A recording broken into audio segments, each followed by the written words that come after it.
I always equate what we suffer with PTSD and with TBI as, an alcoholic or somebody who's addicted to narcotics. They wake up every day saying, today's not the day I take a drink, or today's not the day I stick a needle in my arm again. We wake up every day, or at least I know this is how mine works, is I wake up every day saying today is not the day that I stick a gun in my mouth again.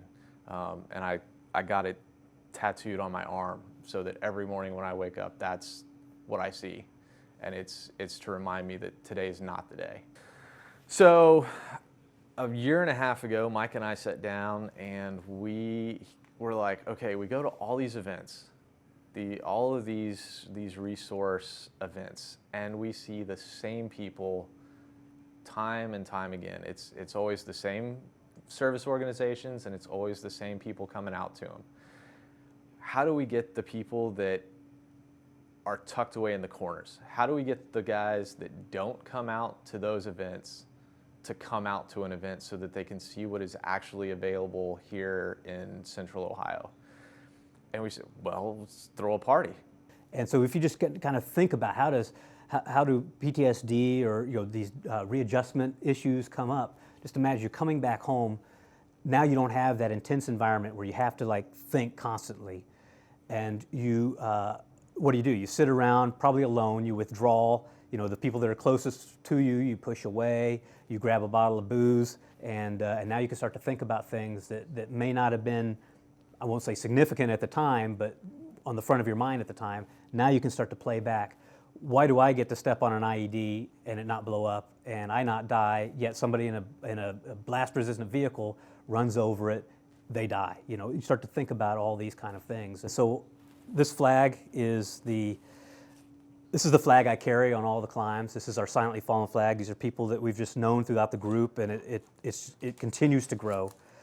We just added a brother and sister over here, both military, that took their lives together. But we got back, Lance Corporal Robert Wiley, the top of the list here, was one of my Marines in 2nd Platoon, Lima Company, 3rd Battalion, 25th Marines. One of my Marines. So it's hard enough as a corpsman to lose somebody in battle, but you don't lose anybody back home. We knew in our own experience that being the power of the outdoors is magical. So we knew that friends of ours and people that we were stationed with could use that exposure. So it started off just by getting people in the outdoors, and then we wanted to find a way to make that, to formalize it in a way that we could help more people. So Summit for Soldiers, just like the name sounds, the idea was grabbing soldiers, Marines, military, get them in the outdoors. Something very, very simple, because it works very, very well.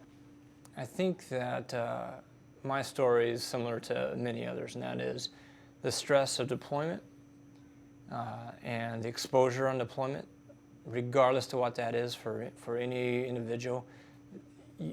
That level of exposure is an adjustment issue. So after being exposed to that kind of life for month on month on month, coming home is where the trouble begins. So the intensity and the life that you're living overseas feels right there. The way your brain is organized to help you survive that makes you an outcast when you come back, makes you kind of an anomaly when you come back. So the new intensity in which you're used to living overseas makes sense. You come home, it doesn't make sense. It doesn't make sense to anyone. And that gets very annoying and irritating to yourself and to everyone around you. So you either adjust or you get depressed. I found myself one night drunk with a gun in my hand that had been mysteriously unloaded.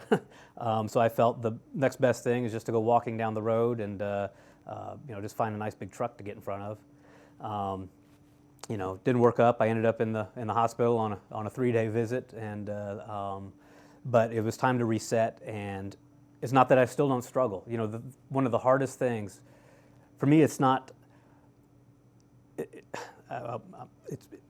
that I've struggled or that I struggle with suicidal issues that tend to pop up. but it's that why am I here when I wasn't there before? Why do all of a sudden now I struggle with issues?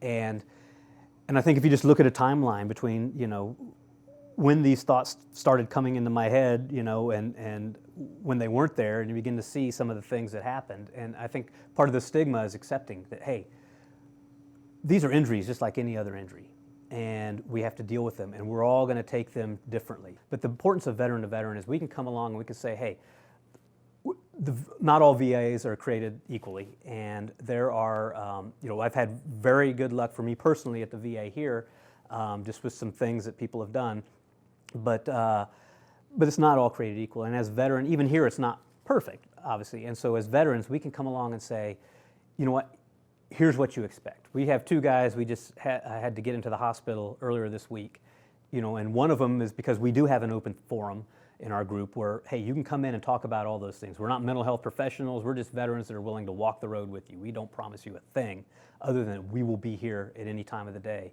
And so, with that open forum where you can say things you don't dare tell your family, you don't dare tell your psychiatrist, you can tell us. But it starts with honesty.